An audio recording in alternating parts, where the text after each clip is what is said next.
योगी के मनमानी रवैये से आहत सुप्रीम कोर्ट ने योगी सरकार की हिला दी कुर्सी।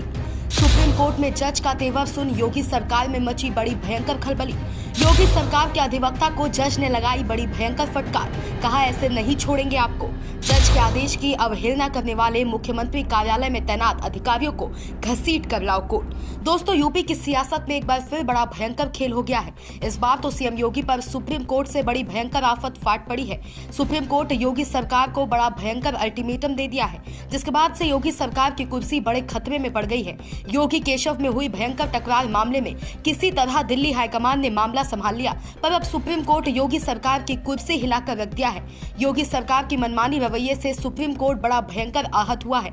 अब इसी मामले पर सुप्रीम कोर्ट योगी सरकार के रवैये के खिलाफ बड़ा भयंकर एक्शन लेने जा रही है, जिसके बाद से सीएम योगी से लेकर दिल्ली हाईकमान तक की कुर्सी हिल गई है, क्योंकि सुप्रीम कोर्ट ने योगी सरकार के मनमानी रवैये को बड़ा गंभीर ले लिया है। ये तक कि यूपी सरकार की ओर से सुप्रीम कोर्ट में पक्ष रखने वाले नियुक्त अधिवक्ता को सुप्रीम कोर्ट ने बड़ी भयंकर फटकार लगाकर हिदायत दी।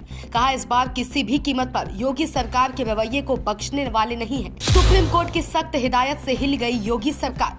मुख्यमंत्री कार्यालय के अफसरों पर चला सुप्रीम कोर्ट का हंटर। सुप्रीम कोर्ट के आदेशों की धज्जियां उड़ाने वाले अफसरों की अब खैर नहीं। भयंकर गुस्से में सुप्रीम कोर्ट के जज मांग ली मुख्यमंत्री कार्यालय से धज्जियां उड़ाने वाले अफसरों के नाम। उत्तर प्रदेश की योगी सरकार को सुप्रीम कोर्ट से बड़ी भयंकर फटकार लगाई गई है। कोर्ट के एक आदेश मामले की अवहेलना और आचार संहिता का हवाला देकर धज्जियां उड़ाई गई थी, जिस पर अदालत ने यह आदेश दिया था कि इस मामले में आचार संहिता आड़े नहीं आएगी।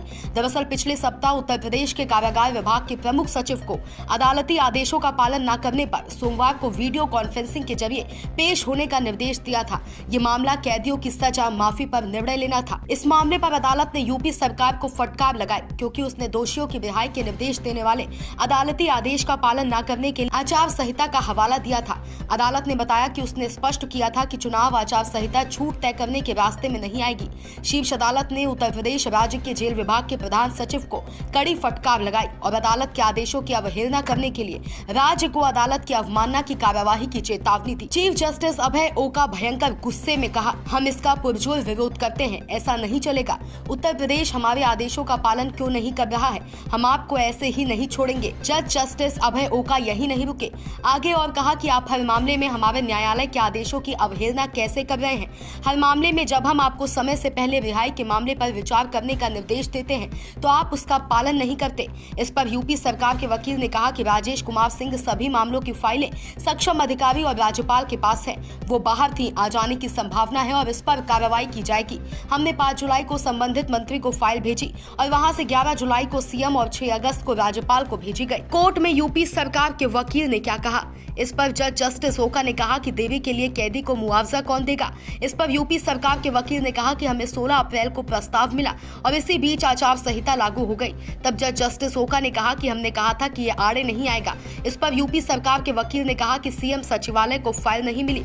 इस मामले में आदेश देते हुए सुप्रीम कोर्ट ने कहा कि यूपी सरकार के वकील के पास इतनी देरी के लिए कोई स्पष्टीकरण नहीं है। उन्होंने कहा कि इस न्यायालय द्वारा पारित आदेश के बावजूद आचार संहिता रिहाई के मामले में निर्णय लेने के रास्ते में नहीं आएगी। सीएम के सचिव को भेजी गई फाइल स्वीकार नहीं की गई। आचार संहिता खत्म होने के बाद ही फाइल सीएम सचिवालय को भेजी गई। हम यूपी सरकार के वकील को निर्देश देते हैं कि वो हलफनामा दाखिल करके उन अधिकारियों के नाम बताएं जिन्होंने फाइलें लेने से इनकार कर दिया। कोर्ट ने अपने आदेश में कहा कि वो ये भी बताएंगे कि क्या उन्होंने संबंधित अधिकारियों के समक्ष ये प्रस्तुत करने का कोई प्रयास किया कि सरकार को न्याय के आदेशों का पालन करना होगा। अवमानना नोटिस जारी करने से पहले हम राकेश कुमार को निर्देश देते हैं कि वो हलफनामा दाखिल करें जिसमें उन्होंने मौखिक रूप से जो कुछ कहा है उसे शामिल करें। Bureau report Sumit Sharma. Subscribe करें साम टीवी, क्योंकि हम आ गए हैं अब आपके बीच। दिखाएंगे सत्ता के वादों और अपराधियों के एक एक कारनामे की हकीकत। और हाँ, अगर आपके पास भी हो कोई ऐसी खबर तो कमेंट करके हमें बताएं, क्योंकि बिना डर और दबाव के हम दिखाते हैं हर एक खबर डंके की चोट पर।